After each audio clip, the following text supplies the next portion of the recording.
you. Thanks, Chairman. Mine is a question for Ms. Thomas and Chief Spagnuolo.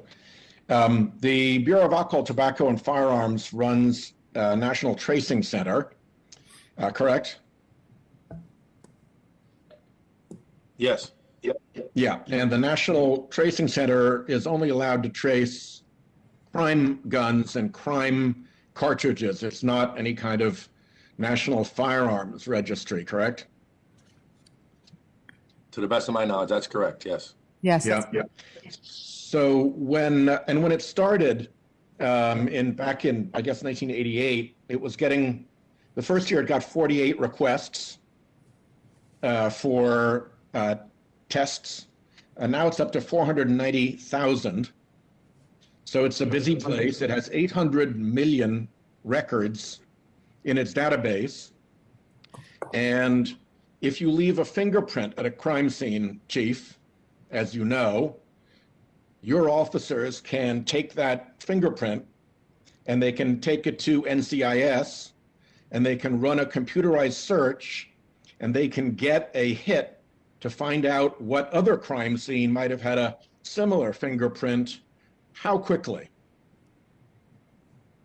Fairly quickly. We can do it with today's technology rather quickly, yes. Yeah, like minutes, hours, and days is basically the measure, correct? Correct. So your officer shows up at the same crime scene, and right next to the fingerprint, they find a spent cartridge, which carries the mark of the crime gun that fired the cartridge.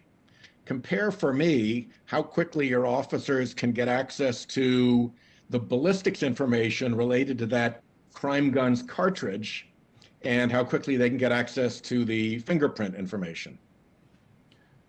Senator, we here in Waterbury rely heavily on firearms forensics. We collect those cartridges in a manner that provides us to have them forensically examined.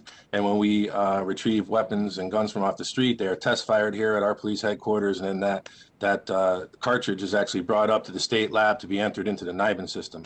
I am fortunate enough to have a forensic firearms expert that works for me. So in my situation, I can have that gun test fired and have that cartridge available to be entered into the NIBIN system rather quickly. However, once it gets to the state lab. Exactly. Here's the problem. Once you get there and you have to try to match that against the database, ATF is not allowed to use modern digital technology. They still have to do a hand search, in theory, through 800 million, a database of 800 million that's kept on paper. Is that helpful to you in trying to solve crimes quickly? And when you've got a cartridge and presumably a shooter who still hasn't been apprehended yet, how much is time of the essence in trying to figure out what other crimes that cartridge might link the shooter to? Well, time is very critical, and as we know, criminals don't have boundaries. So, we do work locally, but that doesn't help us with other urban areas in our state and outside of our state. And NIBIN reports can take anywhere from 3 weeks to several months is what we normally experience here in Waterbury. Ms. Thomas, does that make any sense at all?